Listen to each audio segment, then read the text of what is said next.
سلامونه دول وادوالته. امیدوار هستم در هر گوشه از کره خاکی قرار دارین امرای فامیلای محترمتان خوب و خوش و صحتمند و موفق باشین. طوری که شاهد هستیم مردم ایران، خصوصا جوانان ایران، دخترها و بچهای ایران بسیار با شجاعت و قهرمانی در قیام مردمیشان بر علیه رژیم تروریستی ایران وارد اقدام شدن. چندین شبانه روز است که مبارزه میکنن و کوشش میکنن و تلاش میکنن که مملکت خود ببرن به سمت آزادی. و در اون طرف میبینیم که دیکتاتوران ایران، رهبران فاسد، رهبران دزد، رهبران تروریست و ظالم ایران با استفاده از خشونت در مقابل مردمشان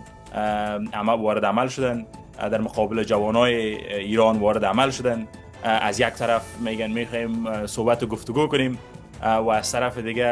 دستور میتن که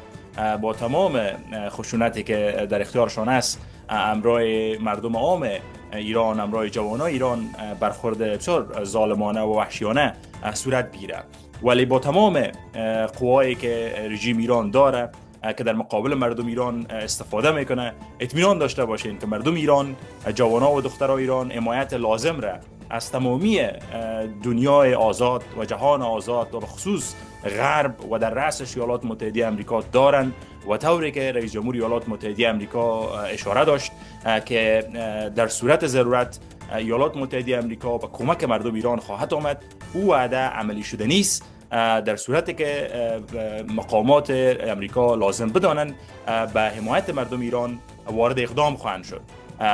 ولی امیدواری همی است که مردم ایران خودشان بتوانند به توانایی و ظرفیت خودشان رژیم تروریستیشان ساقط بسازند. در این قسمت میخوایم بالای تمامی دستاندارکاران امور در ایران، بخصوص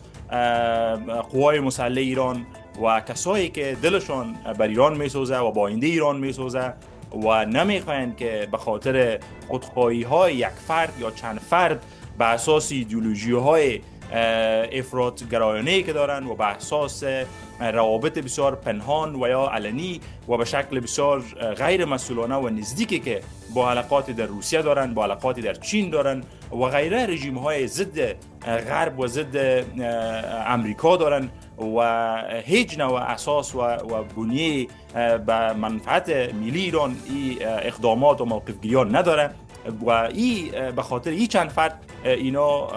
سرنوشت مردم ایران را به گروگان بگیرن. امیدوار هستم وارد اقدام شوند با استفاده از زور و با استفاده از سلاح و امکانات و موقفگیری و موقفهایی که خودشان دارن در سطوح مختلف نظام ایران وارد اقدام شوند و این چند فرد تروریست و چند فرد ظالم و فاسد را دستگیر کنن، به پنجه قانون بسپرن و سرنوشت ایران را به دست مردم ایران و به دست جوانان ایران بسپرن، به دست رهبران واقعی مردم ایران بسپرن. یک تعدادشان در داخل ایران فعال هستند، یک تعدادشان در غرب فعال هستند و اینا بتونن که به صورت مشترک بتونن سرنوشت ایران را به شکل درستش و به شکل مسالمت آمیزش رقم بزنن تا ایران بتونه که دوست با